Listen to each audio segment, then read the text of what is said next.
Good morning. This is Father Stephen Kelly from St. John's Church in Detroit. We're continuing our series of daily morning meditations, where we generally look at one or another lessons that are assigned for morning or evening prayer, what is known as the daily office lectionary. And I'm still here in Philadelphia. You can see the big buildings behind me out the window. Tomorrow's race day, so I'm looking forward to that. But I did want to make sure we got these morning meditations done because, well, I like doing them, and apparently many of you like watching them. Today I thought we'd take a look at the lesson that's assigned from the book Ecclesiastes. And we're on the 11th chapter already. And, somebody asked me the other day, what does the author mean by vanity? Well, vanity is a love of self. It's a function of pride. And in a way, it almost is a sense of idolatry. Where you do things you do is to build yourself up, to puff yourself up, but in fact, it may not be based in what is good for the spiritual life. So we're on chapter 11, and I thought we'd jump in the middle of the chapter at verse number 9. Nope, I'm sorry, verse number 7.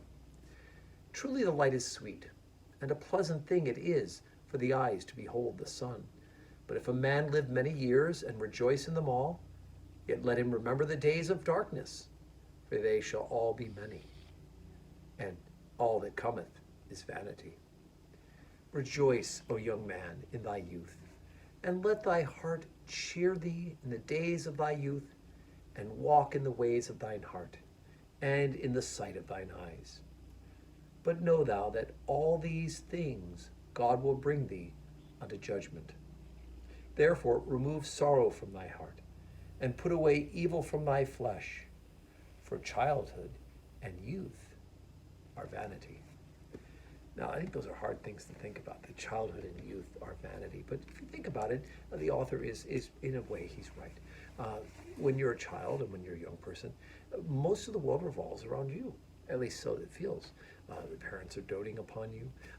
Other kids, perhaps, are helping you and being a part of it, unless you had a really terrible childhood. If you did, I'm sorry that this doesn't apply.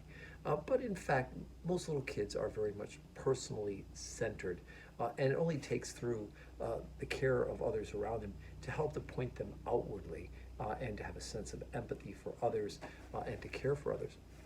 And so the author of Ecclesiastes is reminding us that, go ahead and enjoy your youth and all of those things, but when hindsight, right, when you get older, you're going to realize that what we did is vanity. And I have to say, being back here in Philadelphia, I love this city almost as much as Detroit.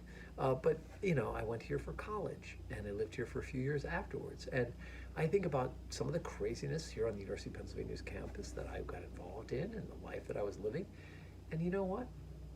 A lot of it was vanity. I mean, I learned a lot.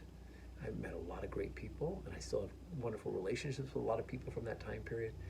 But much of what we did, running around, the craziness and the fun, it was vanity. It was to build ourselves up, and not necessarily to glorify God. I am personally grateful that God decided that it was time for me to get back on the right path, and at the age of 22, well, I actually started going back to church before that, but at the age of 22, I got sober, and really, God said, okay, time for that vanity is over, and time for you to come and serve me as my priest. And so the process began. So I'm not saying that I'm not perfect. I'm certainly not perfect, and I'm not saying that I don't occasionally get involved in some vain things. Yeah, that happens. But I think the writer of Ecclesiastes is exactly right, that much of what we do in our youth, in hindsight, we'll look back and think, yes, this too was vanity. And then we offer it up to God. We thank him for the opportunities of life. We repent of anything that might have been sinful, and we then move forward with grace to glorify him. Today's Friday, and I hope your Friday is full of blessings.